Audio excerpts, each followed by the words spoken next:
So it has been around 1 month since the Nintendo Switch 2 has released. As you can tell by your subscription feeds with the Nintendo Switch 2 1 month later videos that have been popping up.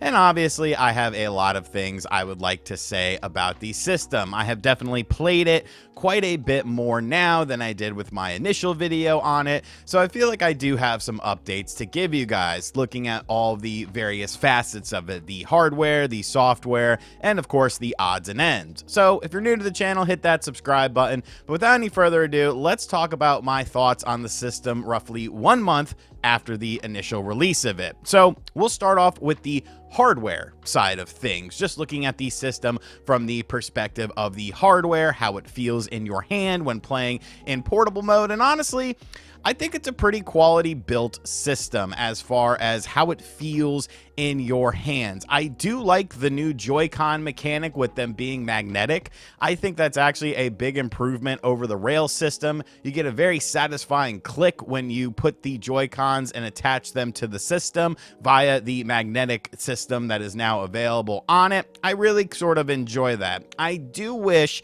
that the system had a texture for the back of the Joy-Con. That was something I said in my initial video, because I do feel like if you get sweaty or clammy hands, kind of like I do from time to time, because I don't know, I'm a greasy Italian, like it can be a little bit like worrisome, like, oh, this might slip out of my hand. So, you know, you kind of got to buy a third-party accessory to add a grip to the Switch 2's Joy-Cons. But beyond that, I think the Joy-Cons are really nice. As far as the screen is concerned in portable mode, personally, I think it's pretty solid. I know there's been a lot of information circulating out there about things that this is a lower end quality screen according to Digital Foundry, based on different things that they ran tests on and stuff like that. And I'm not necessarily doubting that, but it's kind of one of those things where it's like practicality. I'm not comparing this directly to a Steam Deck OLED because I have a Steam Deck OLED right next to me. As far as it on its own, I think it is serviceable. The ghosting issue, though, does seem to be a problem that more people are starting to notice with things like 2D games on the system. Once again, personally, I really don't see all that much, but it could just be my eyes. My eyes aren't trained to look for things like that. Although I have been dealing with ghosting since the original Game Boy, which had a ton of ghosting on it. I guess when it comes down to the screen, like for the vast majority of people, it's fine. They're not going to notice the quirks that more technological people are going to notice. As far as the screen blurring itself is concerned and the ghosting that seems to be an issue, this is something that can be tinkered with via a firmware update for the system. I made a video last week with MVG talking about that, since I mean, he's a developer and he would kind of notice this stuff. So make sure you check out that video if you haven't yet. The battery of the system in handheld mode, it's okay. You know, I don't see a huge difference versus the Switch 1. I don't think that the battery is necessarily better. I know Nintendo says you should get 2.5 to 6.5 hours of battery life, but 6.5 is probably in airplane mode with the brightness all the way down, and that's not really a practical thing. Also, software that you play on here will also impact the battery life. So I did make a video talking about some tips and tricks to maximize your battery, but that is also something that I feel is a bit lacking with this. You know, it is fine comparative to other handhelds on the market, but I do wish that the battery itself was a little bit better. And of course, you have all the kind of quirky issues where you have to reset the battery and stuff like that. Like, that shouldn't have been a thing. That should have been something that was noticed immediately, and hopefully a subsequent firmware update for the system can indeed fix that. Now, when it comes to docked mode, I would say docked mode is fantastic on this system. I have been thoroughly enjoying playing my Switch 2 in docked mode, which is a stark contrast from what I was like with the Switch 1. I would say my Switch 1 usage was 90% handheld mode, like 10% docked mode. Really, the only time I used dock mode was when I was actually having to record footage for video reviews of certain games. But with the Switch 2, I have definitely been playing in docked mode quite a bit more. I would say the split is like 75% dock mode, 25% handheld mode. Now, HDR does seem to be a bit dodgy for some people. There have been some videos that have been made in which people are giving tips and tricks on how to sort of fix your HDR thing. I haven't had any of these issues. I have played this on two different one monitor and one television, an LG CX television and my new Dell monitor that I picked up around the release of the Switch 2. And I haven't had to adjust any of the HDR settings or mess with anything. Everything has looked exactly how it should, not all sort of like blown out like some people are showing. 120 hertz mode, though, is something that I have encountered some issues with on both my monitor and my television as well, where the system will try to run a game in 120 hertz or 120 frames per second mode when it shouldn't be doing that because the game isn't offering that. That was kind of my situation with Street Fighter, essentially making a performance and a quality mode without asking me if I wanted to do that. So that's something I do hope gets fixed. I do feel like there are people out there that are probably encountering issues with 120 hertz mode to where it's trying to do it at that refresh rate when it shouldn't be doing it, because both, like I said, my monitor and my television both had this situation. I do think there are a ton of improvements on the hardware side of things, though, when it comes to things like menu navigation, the overall speed. I like the mouse as well. I definitely think the mouse is something that needs to be utilized a bit more. A Mario Paint game can obviously do something like that to sort of beef up mouse usage, but I think that's something I'm looking forward to. I love how snappy the eShop is. I like things like game chat as well.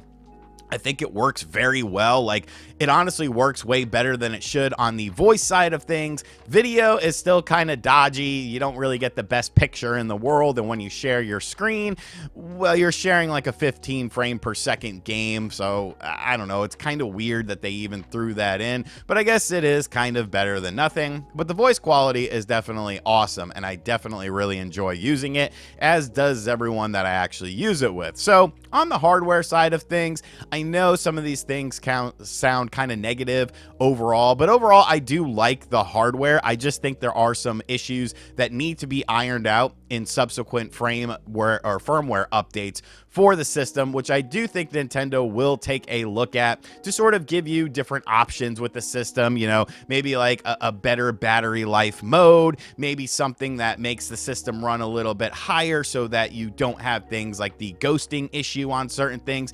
Give the consumer more options like you do when it comes to all of the different video options that you have at your disposal with the Switch 2. Now, talking about the software side of things, here's where things get a little bit interesting with it. Obviously, the big launch title was Mario Kart World, and I have actually been thoroughly enjoying Mario Kart World. I'm one of those weirdos. I think the open world stuff is fun. Like, I like driving around looking for P blocks, doing the little missions and stuff like that. It's not something I'm going to play for hours and hours on end, but I might play it for 30 minutes or so and then hop into a Knockout Tour. Knockout Tour is by far my favorite mode in the game as well, and is something that I've been playing a ton. I actually recently did a birthday stream where we played Knockout Tour together, and I won 2 of the races. Do you know how many races in Knockout Tour Spawn Wave has won total since the game came out? 1. He's a scrub. I am your daddy when it comes to Knockout Tour. But I definitely think Mario Kart World is very fun. I do know that people are upset with the removal of the traditional 3-lap race when it comes to online stuff. Could that be something Nintendo fixes down the road? Who's to say, but it definitely is a very good looking and a very well playing game. There's been some solid third-party ports as well. Games like Cyberpunk 2077 and Street Fighter 6 definitely come to mind. It looks like the system is about where we thought it was going to be in terms of the performance of what you could expect from games. Kind of in between the PS4 and the current generation of the PS5. Some instances are going to be better than other instances. Some games are going to look and run better than other games are on the system. I'm sure you'll end up seeing some games that are almost PS5 and Xbox Series X quality, but I do feel like those are going to be a bit fewer and far between as far as when you're going to see things like that. You got to remember, there were some very visually impressive Switch 1 games. It all really comes down to the amount of time that a developer wants to put into the game, and of course, how much they want to exuberate effort in order to make the game look and run as well as possible. Some games are definitely benefiting from DLSS, which isn't something that has been fully utilized, I feel, with the Nintendo Switch 2. Taking a look at a game like Street Fighter 6, we know that the version of Street Fighter 6 on the Nintendo Switch 2 is looking and running, for the most part, I should say, better than the Xbox Series S version. Character models definitely look better than they do on the Xbox Series S, along with things like backgrounds. Now, there is the World Tour mode, which only runs at 30 frames on the Switch 2, which runs at 60 on the Xbox Series S. But then again, I'm kind of like, well, where's the performance or quality mode? Like, why did Capcom not put that in this version of the game, but they put it on every other version of the game? It seems very weird, because I do feel like a performance mode would have alleviated that issue and allowed for a 60 frames per second in World Tour mode. But I don't really like World Tour mode anyways. I'm here to fight people, not do some kind of weird story. The cool thing about the DLSS, though, is that the DLSS that we have available today isn't necessarily the DLSS we'll have in the future with this system. DLSS is something that can be updated on the system, so if anything, I think things have the potential to get better as time goes on. Ports and games from third-party developers can really start to utilize DLSS in a way that is not being utilized quite yet, but I do think the results are pretty solid from what we've seen so far with most third-party entries.